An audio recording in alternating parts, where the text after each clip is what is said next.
Supremo prossegue julgamento sobre normas que restringem doação de sangue por homossexuais. E você vai ver também. PGR cria grupo estratégico para atuar no enfrentamento à violência que atinge o Rio de Janeiro. Polícia Federal cumpre mandados da Justiça e prende chefe da assessoria parlamentar do Ministério do Turismo em Brasília. Justiça condena 7 presos pelo sequestro da sogra de Bernie Eccleston, chefe da Fórmula 1. Acolhido o pedido dos irmãos Joesley e Wesley Batista da JBS para o desbloqueio de 238 milhões em bens, desde que comprovem o seguro-garantia no mesmo valor. E seminário em Brasília discute responsabilidade e comprometimento de empresas contra a corrupção. Essas e outras notícias agora no Jornal da Justiça.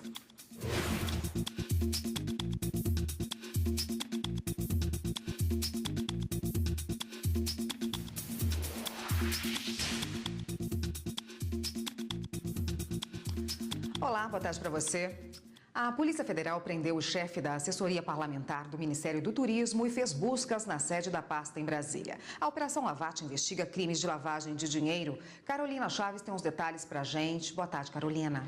Boa tarde, Érica. Boa tarde a todos. Olha, 110 policiais cumprem 27 mandados no Rio Grande do Norte e também em Brasília. Na operação de hoje, 3 pessoas já foram presas, entre elas o assessor parlamentar do Ministério do Turismo, Norton Domingues Mazera, e 2 assessores particulares de Henrique Eduardo Alves, que foi preso em junho durante uma operação acusado de receber propina em troca de benefícios a empreiteiras. A operação tem como alvo desarticular uma organização criminosa que continuou a praticar crimes de lavagem de dinheiro e também ocultação de valores, mesmo após a deflagração da Operação Manos, em que Henrique Eduardo Alves foi preso. Essa organização criminosa também fraudava licitação em diversos municípios no Rio Grande do Norte para obter contratos que chegam a 5,5 milhões de reais.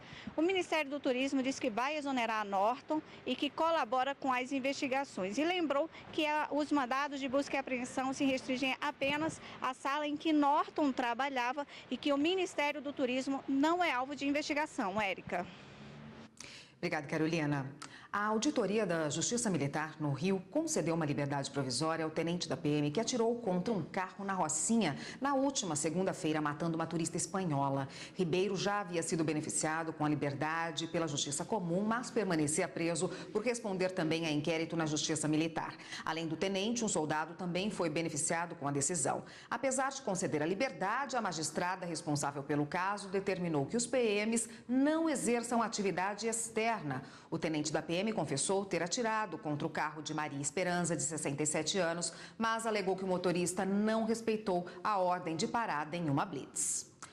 O combate à violência no Rio de Janeiro vai ter um reforço. A Procuradoria-Geral da República, a Procuradora-Geral da República, aliás, Raquel Dodge, anunciou a criação de um grupo estratégico para enfrentar a crise de segurança pública no Estado. Além do combate ao crime, os 5 procuradores também estão encarregados de fazer um diagnóstico e propor soluções. A violência no Rio de Janeiro não é problema apenas do Rio de Janeiro. Combater o tráfico internacional de drogas, armas e munições, além da lavagem de dinheiro, passou a ser também parte das funções da Procuradoria-Geral da República. A PGR criou um grupo estratégico para atuar no enfrentamento das organizações criminosas que agem contra a segurança pública do Estado carioca. 5 procuradores foram designados para tratar do caso. Esse grupo estratégico vai trabalhar durante um ano com o objetivo de traçar um diagnóstico da situação e elaborar propostas de soluções para melhorar o serviço público que é prestado à população. O grupo poderá ainda fazer inspeções surpresa em unidades federais de fiscalização de portos, aeroportos e rodovias do estado do Rio de Janeiro. Também faz parte das atribuições dessa força-tarefa identificar a estrutura de financiamento das organizações criminosas. A decisão de criar esse grupo foi tomada em conjunto com os ministros da Justiça, Torquato Jardim, da Defesa, Raul Jungmann, e da Segurança Institucional, General Sérgio Etchegói. Logo nos primeiros dias de trabalho, depois da posse, a Procuradora-Geral da República, Raquel Dodge, já havia demonstrado preocupação com a situação do Rio. Da nossa parte, acentuamos a importância de enfrentarmos o tipo de crime federal que tem acontecido ali na cidade do Rio de Janeiro e assolado a população e causado tremenda insegurança pública. Em uma única operação, em junho, a Polícia Civil Carioca apreendeu 60 fuzis. As armas de guerra estavam no terminal de cargas do Aeroporto Internacional do Galeão, no Rio de Janeiro. A organização criminosa tentou enganar a fiscalização e escondeu o armamento pesado como se fosse equipamento para aquecer piscinas. O carregamento veio de Miami, nos Estados Unidos, e iria direto para as mãos de traficantes e facções criminosas do Rio. No mercado negro, os fuzis seriam vendidos por mais de 4 milhões de reais. A Justiça condenou 7 pessoas apenas de até 14 anos de prisão pelo sequestro de Aparecida Schunk Flose Palmeira, sogra de Bernie Eccleston, chefe da Fórmula 1. Aparecida foi mantida 10 dias em cativeiro na cidade de Cotia, na Grande São Paulo, até ser localizada pela polícia. Os criminosos foram condenados por extorsão mediante sequestro, roubo e receptação.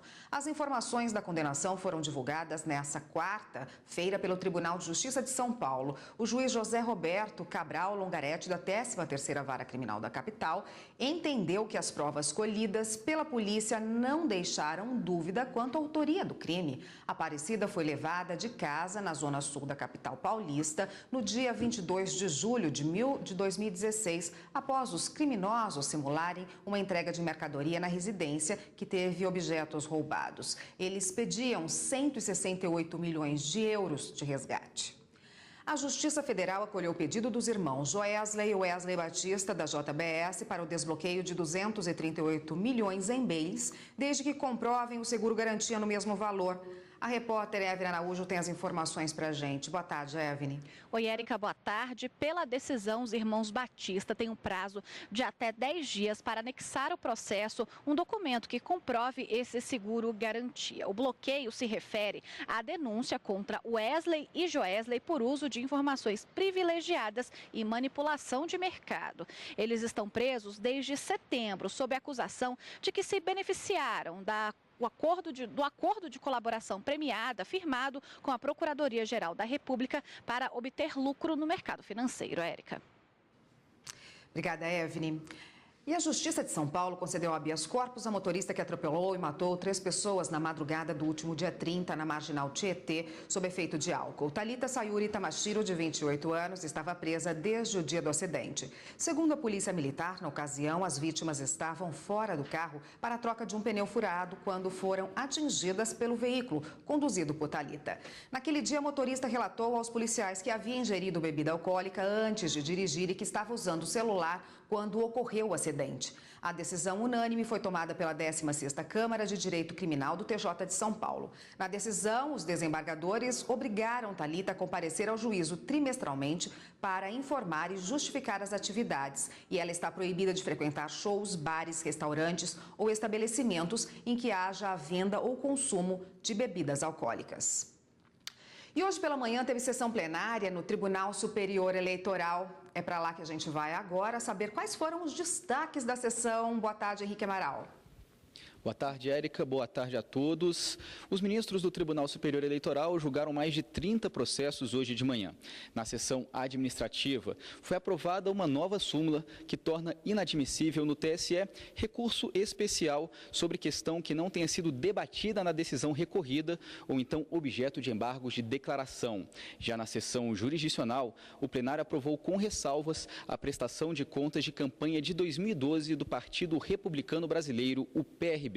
Érica. Obrigada, Henrique.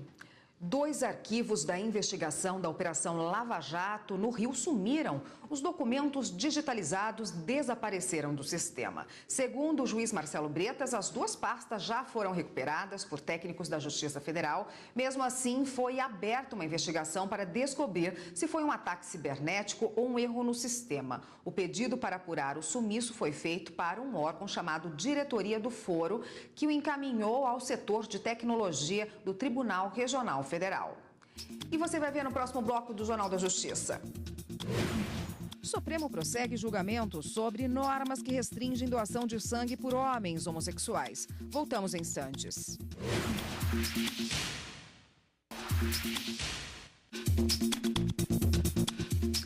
O plenário do Supremo retomou nesta quarta-feira o julgamento sobre as normas que proíbem homens homossexuais de doarem sangue por 1 ano a partir da última relação sexual. Até agora, o julgamento está 4-2. Os ministros analisam a ação em que o Partido Socialista Brasileiro alega que, na prática, as normas do Ministério da Saúde e da Anvisa acabam proibindo os homens homossexuais de doarem sangue. 3 ministros acompanharam o relator, ministro Edson Fachin, que votou na semana passada para derrubar as normas porque seriam discriminatórias. Num prato da balança está a queixa plausível de que há uma discriminação a um grupo que já é historicamente estigmatizado. No outro prato da balança, eu penso que também está o interesse público legítimo de se proteger a saúde pública em geral, que não possa haver eventual regulamentação para prevenir a contaminação dentro do período da janela imunológica. Eu acho perfeitamente possível, acho que pode, acho que talvez deva, mas esta normativa peca claramente pelo excesso. Essa orientação, inclusive, parece-me encontraria dificuldades no exercício de uma jurisdição constitucional que concluiu, por exemplo, pelo reconhecimento das uniões homoafetivas. Eu sugiro que nós adotemos como critério que, ao mesmo tempo, defende o interesse público, defende a coletividade e não discrimina, a adoção da conduta de risco e não do grupo de risco.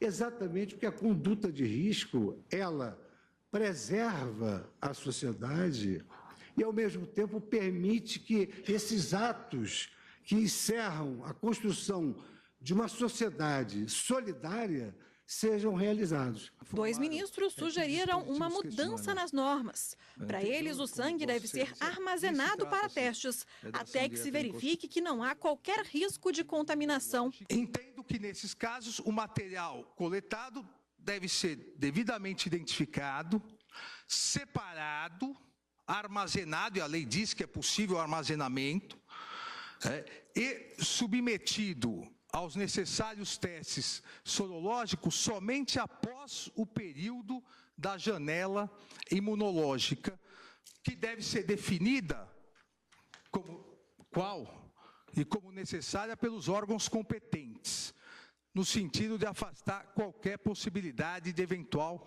contaminação. Se o voto do ministro Alexandre Moraes, que abriu a divergência, realmente dá uma interpretação conforme para incluir todas as condutas de risco, eu acompanho a divergência. O julgamento vai ser retomado nesta quinta-feira.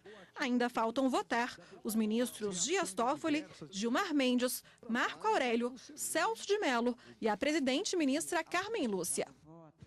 Bom, para falar sobre esse assunto, está aqui no estúdio hoje a consultora jurídica da TV Justiça, Gisele Reis. Boa tarde, Gisele. Boa tarde, Érica. Boa tarde a todos. Por enquanto, a gente tem 2 linhas aí no plenário, podemos dizer assim, né? O que fundamentou a divergência? A divergência foi aberta pelo ministro Alexandre de Moraes. E, basicamente, o ministro colocou, inclusive, ele mencionou uma lei, que é a Lei 10.205 de 2001, que ela trata da Política Nacional de Sangue. Então, ele colocou que os critérios que estão lá estabelecidos no que diz respeito a esse processo, né, que envolve a doação de sangue, leva em consideração a proteção tanto do doador, do receptor e até mesmo das pessoas que estão envolvidas ali, com os profissionais de saúde envolvidos naquela coleta. Então, de acordo com o ministro Alexandre de Moraes, e aí eu passo a explicar o voto dele, ele entende que essa norma, e aí ele votou no sentido de que a ADI deve ser julgada parcialmente procedente. Ele acha realmente que esse período estabelecido na lei de 12 meses, ele é bem desproporcional, mas que esses critérios foram estabelecidos com base em estudos técnicos e científicos. Então, ele apontou, por exemplo, um estudo, e ele chegou a mencionar isso na sessão, de que há um estudo técnico que indicou que homens que têm relações homossexuais têm uma probabilidade maior de transmitir o vírus HIV, por exemplo.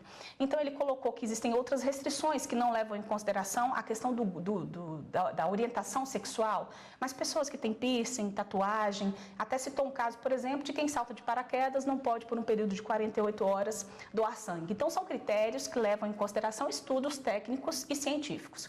Então, na visão do ministro, não há essa discriminação em razão da orientação sexual, porque se baseia tanto a norma do Ministério da Saúde como a resolução da Anvisa com base nesses estudos, né, específicos feitos por quem tem conhecimento na área. De acordo com o ministro, então, Alexandre de Moraes, ele entende que esse período realmente de 12 meses ele é bem desproporcional, mas que não deveria ser vetado, então, proibida a doação de sangue por casais homossexuais, por homens homossexuais, desde que se pudesse fazer aí um estudo em relação à questão da janela imunológica que eles chamam, ou seja, aguarda-se um período para verificar a possibilidade de ser encontrado qualquer tipo de vírus, né, naquele material que foi colhido, mas isso não impediria, então, o direito que eles têm de doarem sangue. Então, o voto dele foi exatamente nesse sentido. Entendeu como inconstitucional esse prazo de 12 meses, porque ele é bem maior do que a janela normalmente imunológica que se tem estabelecida para casos semelhantes.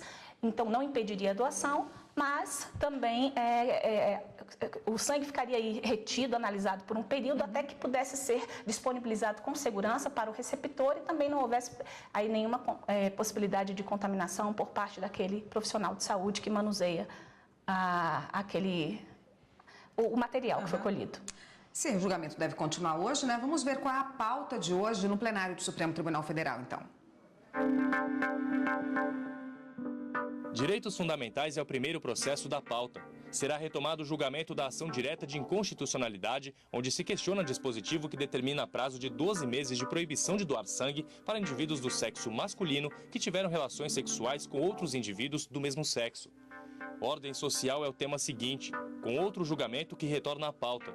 Uma ação direta de inconstitucionalidade sobre piso para custeio pela União de ações e serviços públicos de saúde.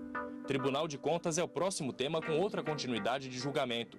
Medida cautelar em ADI contra dispositivo da Constituição do Ceará que extingue tribunais de contas dos municípios daquele estado. Direitos fundamentais encerra a pauta do dia com outro processo. Ação direta de inconstitucionalidade que trata de dispositivos que restringem o uso de aditivos de sabor e aroma em cigarros. Mais informações sobre a pauta de julgamentos no site do Supremo Tribunal Federal, stf.jus.br. Gisele, ao todo, quantos processos estão na pauta hoje? Nós temos ao todo 4 processos na pauta de julgamento, são todas ações diretas de inconstitucionalidade. Como nós vimos aí, o primeiro item pode ser a continuidade do julgamento, o segundo item da pauta também trata de algo, inclusive, que nós comentamos aqui no Jornal da Justiça ontem à tarde, no que diz respeito a uma emenda constitucional que limitou o orçamento da União, no que diz respeito às despesas relacionadas à saúde, a emenda constitucional sobre o orçamento impositivo para a área de saúde, e temos ainda a possibilidade do Supremo também retomar o julgamento de uma ação direta de inconstitucionalidade, em que está sendo questionada a extinção e também a incorporação dos tribunais de contas do município, e aí a sua incorporação aos tribunais de contas do Estado do Ceará.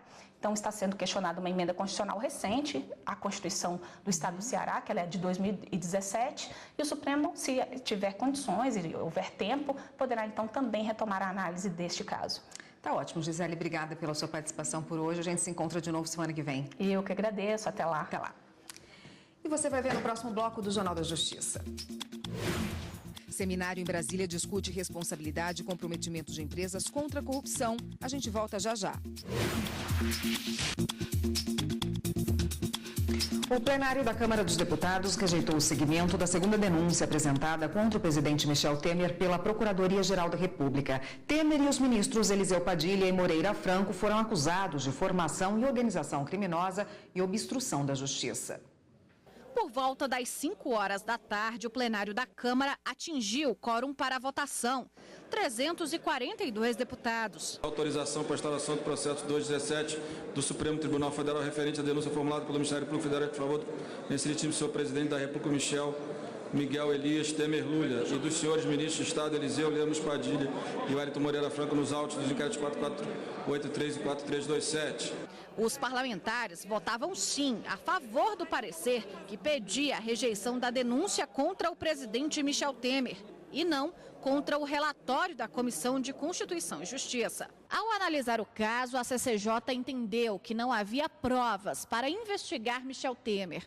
O presidente foi denunciado pela Procuradoria-Geral da República junto dos ministros Eliseu Padilha, da Casa Civil, e Moreira Franco, da Secretaria-Geral de Governo, pelos crimes de obstrução de justiça e organização criminosa. Segundo a denúncia, Temer atuaria em um núcleo político que movimentou 587 milhões de reais em propinas. O esquema teria gerado prejuízo de 29 bilhões de reais à Petrobras. De acordo com a PGR, o presidente teria instigado executivos do grupo JIF a pagar vantagem indevida ao doleiro Lúcio Funaro e ao ex-presidente da Câmara dos Deputados, Eduardo Cunha, para impedir que eles firmassem acordo de colaboração premiada. Para barrar a denúncia, Temer precisava de pelo menos 172 votos, mas por 251 a 233, os parlamentares decidiram não enviar ao Supremo Tribunal Federal a segunda acusação contra Michel Temer. Tiveram ainda 2 abstenções e 25 parlamentares ausentes.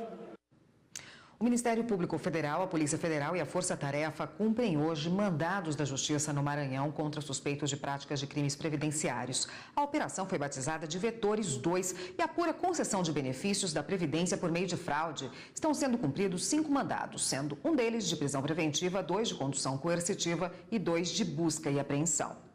O combate à corrupção é tema de um seminário promovido pela Escola Nacional de Formação e Aperfeiçoamento de Magistrados, em parceria com o STJ e a Fundação Getúlio Vargas. Ministros, magistrados, servidores e estudantes de direito participam do evento.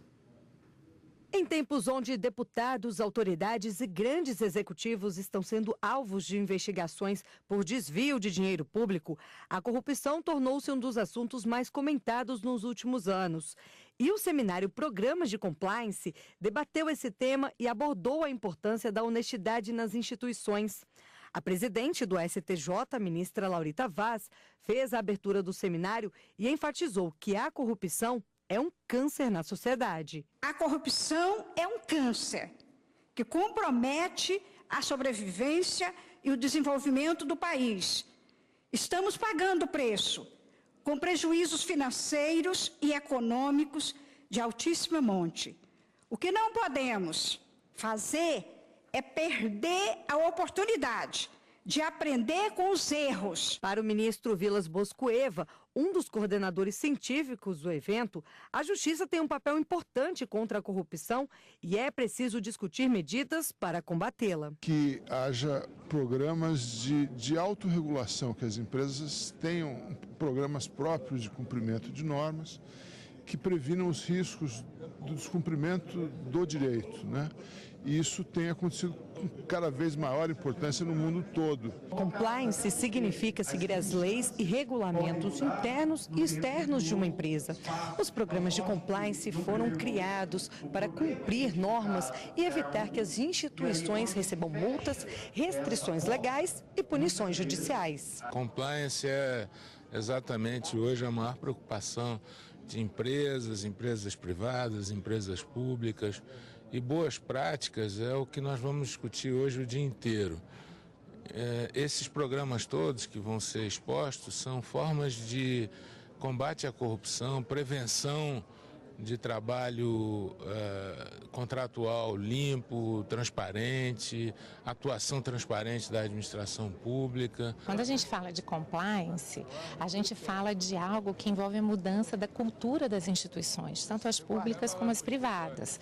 Ou seja, parte da premissa de que o cumprimento da legalidade ele não pode ocorrer apenas por essa lógica de sanções, de punições. Tem que haver também uma reforma interna por parte dos agentes públicos e privados para que possam ajustar os seus procedimentos em cumprimento da legalidade. O ministro do Supremo Tribunal Federal, Roberto Barroso, falou que apesar do Brasil viver um cenário caótico, para ele, o país está passando por um avanço. É impossível não sentir vergonha pelo que está acontecendo.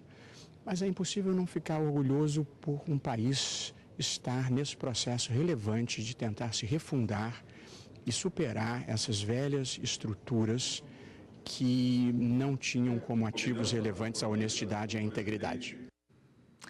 Além da exibição de filmes, festivais e encontros de cinema no Brasil começam a investir em ambientes de mercado, onde produtores sentam para conversar com emissoras de TV e distribuidoras de filme. O crescimento do mercado audiovisual é o tema do Repórter Justiça. O programa vai ao ar amanhã, às 7h30 da manhã. E uma última notícia, o Departamento Penitenciário Nacional vai transferir a qualquer momento o ex-governador do Rio, Sérgio Cabral, para a Penitenciária Federal de Campo Grande, no Mato Grosso do Sul. A transferência de Cabral foi pedida pelo juiz Marcelo Bretas ao TRF da 2ª Região. Esta edição do Jornal da Justiça fica por aqui. Para você, uma ótima tarde. A gente se vê novamente amanhã.